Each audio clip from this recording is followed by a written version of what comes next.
하나님 말씀 봅니다. 잠언 17장 9절 다 함께 봉독합니다. 허물을 덮어주는 자는 사랑을 구하는 자요, 그것을 거듭 말하는 자는 친한 것을 이간하는 자니라. 아멘. 오늘 덕이 있는 신앙생활 시리즈 5번째, 성도는 허물을 덮어줍니다. 시작.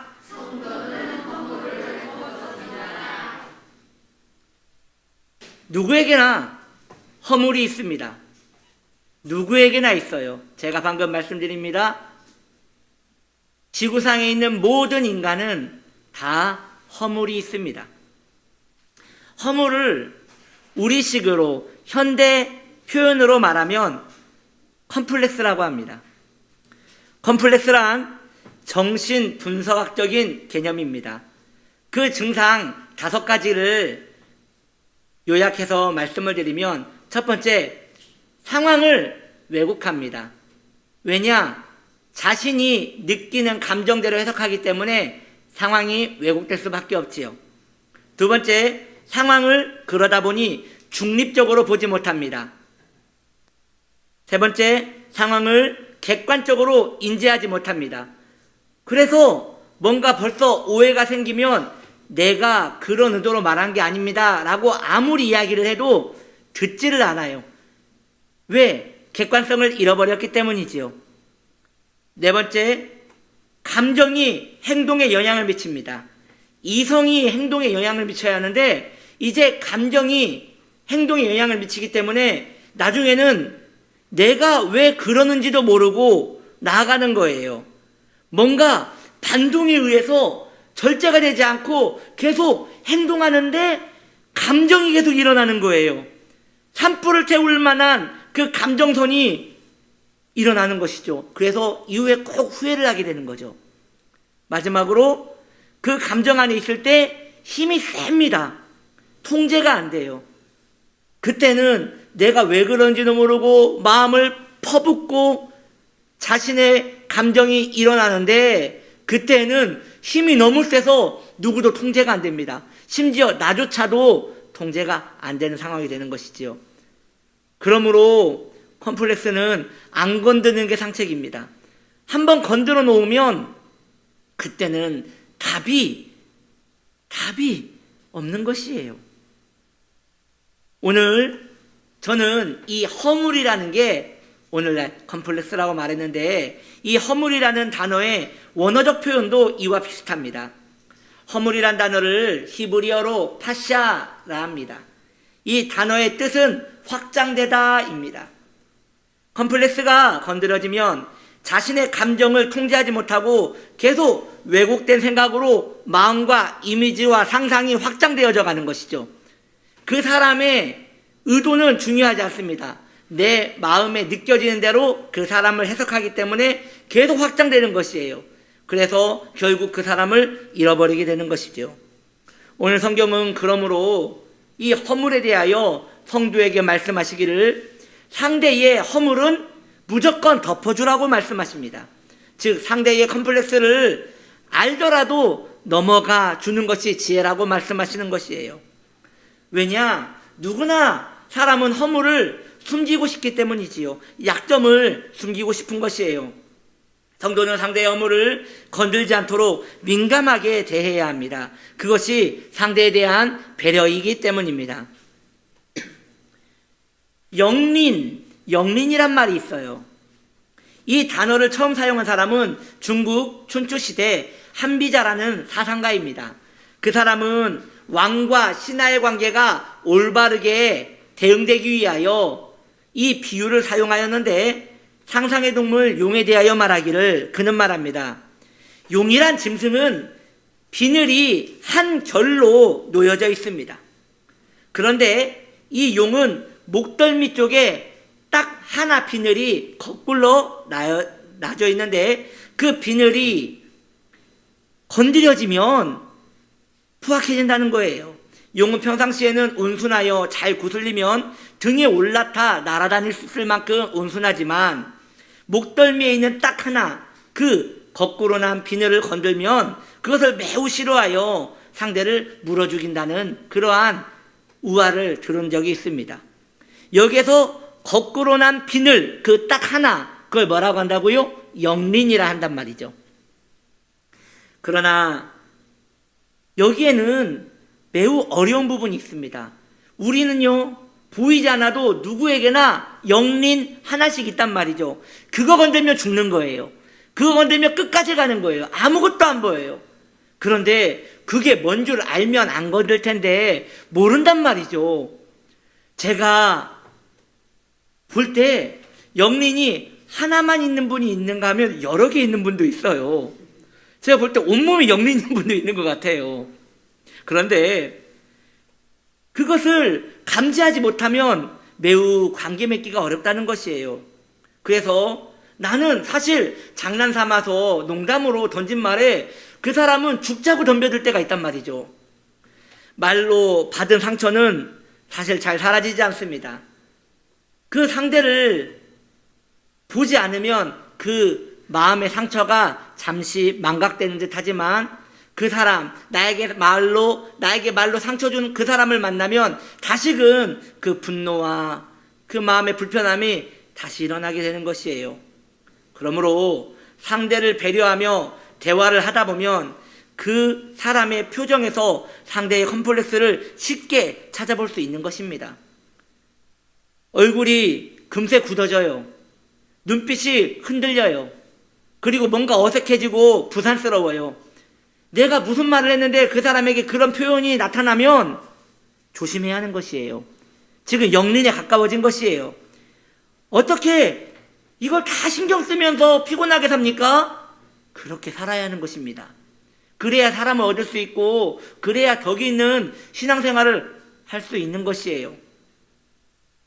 상대의 컴플렉스를 잘 알지도 못하고 관심도 없고 그냥 나 편한 대로 이야기하며 살다 보면 나도 모르는 사이에 그 사람과 결별돼 있을 수밖에 없는 것이지요. 그러므로 우리는 다 내 마음같이 상대를 대하면 안 됩니다. 상대방 마음과 같이 대해야 하는 것이에요. 이게 지혜입니다. 내 마음같이 대하면 다 상처투성이에요. 그 사람 마음 가까이에서 그 사람을 대해야 하는 것입니다. 제 이야기 하나를 해드리기 원합니다. 제가 교육전도사 시절 때 있었던 이야기예요. 그 당시 사례비가 매우 적지요. 이제 목회 가장 초년병생이니까요.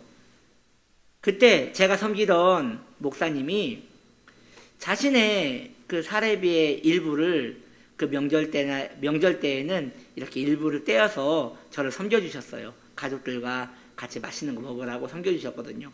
굉장히 고마워서 그분에 대해서 제가 자랑하고 싶은 거예요. 너무 훌륭하신 분이라고 그걸 말하고 싶은데 누구한테 이야기했느냐? 그때 전임 전도사로 섬기던 제 선배가 한 분 있었는데 그분 집에 놀러를 갔어요. 그때 마침 그분이 사역을 좀 쉬고 있었어요.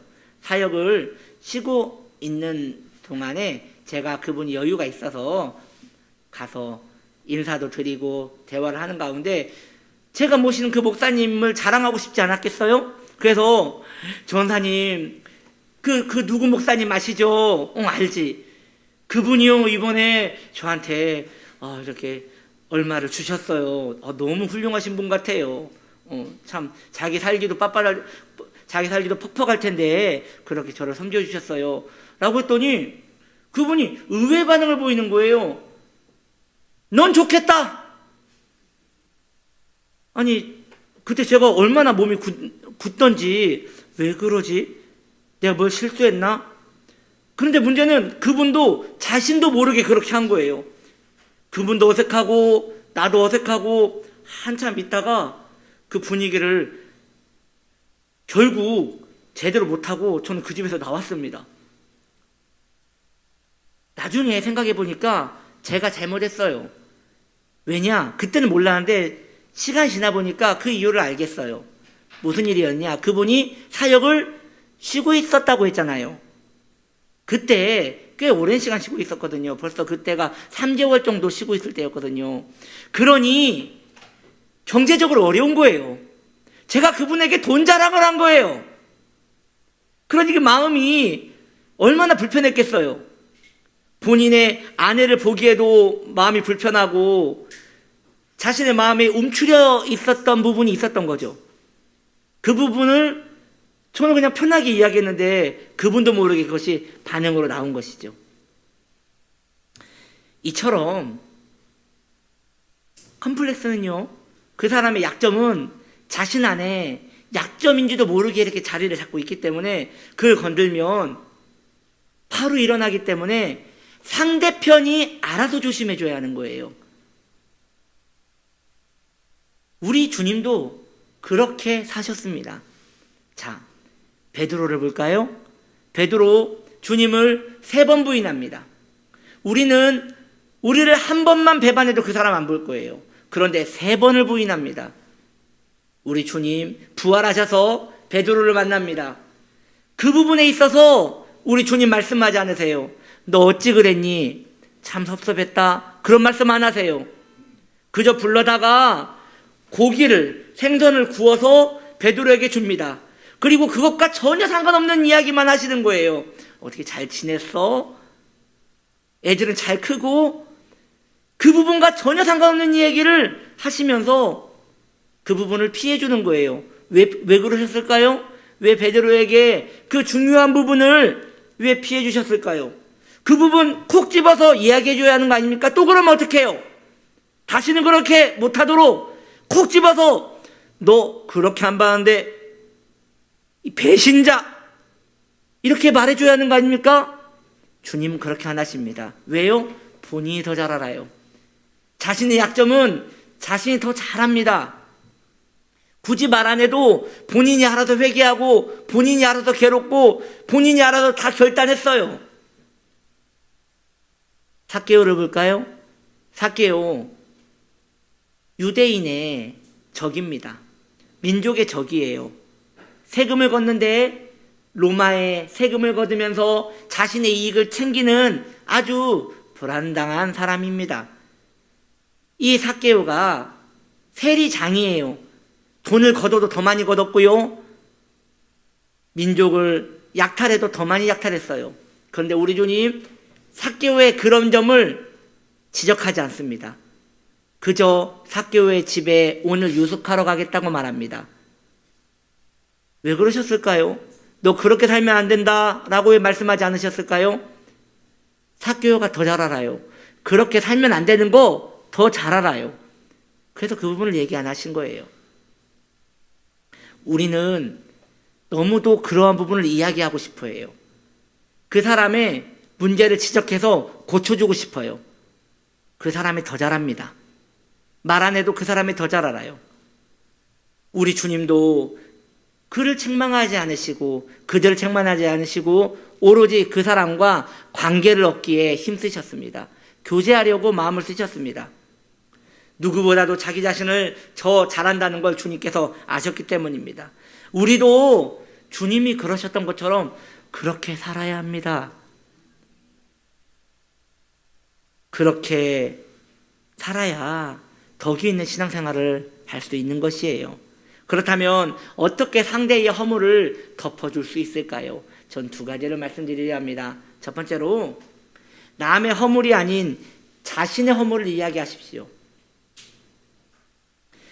내 눈 속에 있는 들보가 보인다면 다른 이의 티끌은 그렇게 중요하게 보이지 않을 것입니다. 우리가 어쩌면 다른 이의 허물이 너무 보이고 그 약점이 보여서 그것을 지적하고 싶다면 내 안에 허물이 보이지 않다는 증거일 것입니다.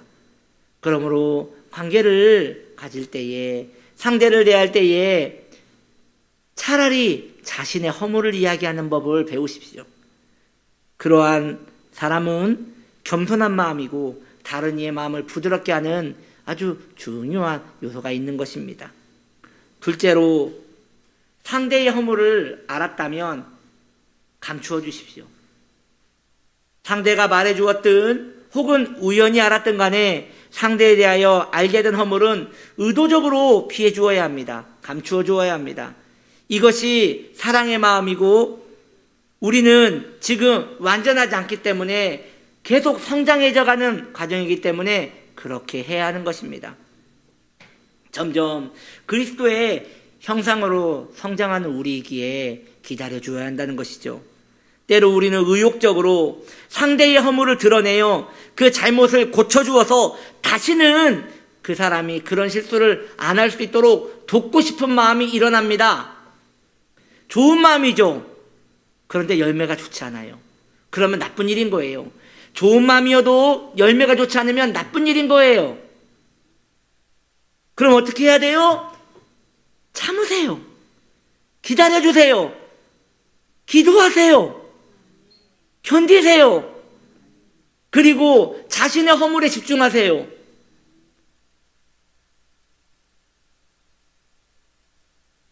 아마 저에게 그 말을 했던 사람은 기억을 못하겠지만 저는 그냥 아마 기억 못할 거예요. 무슨 이야기를 하려고 하냐면요, 제가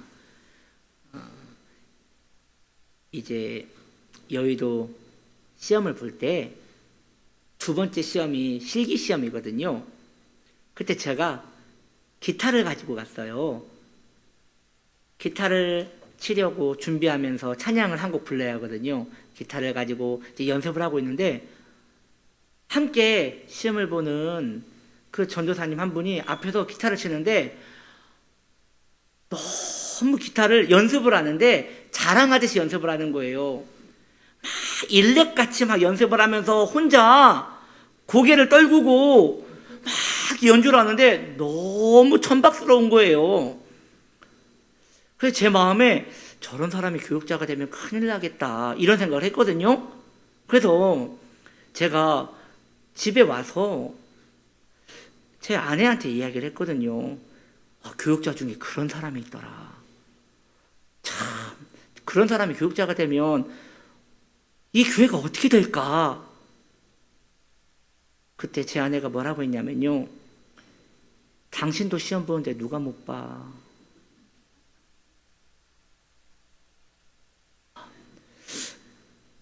아무리 생각해도 맞는 말 같아서 제가 그 다음부터 그분에 대한 말을 한마디도 안 합니다.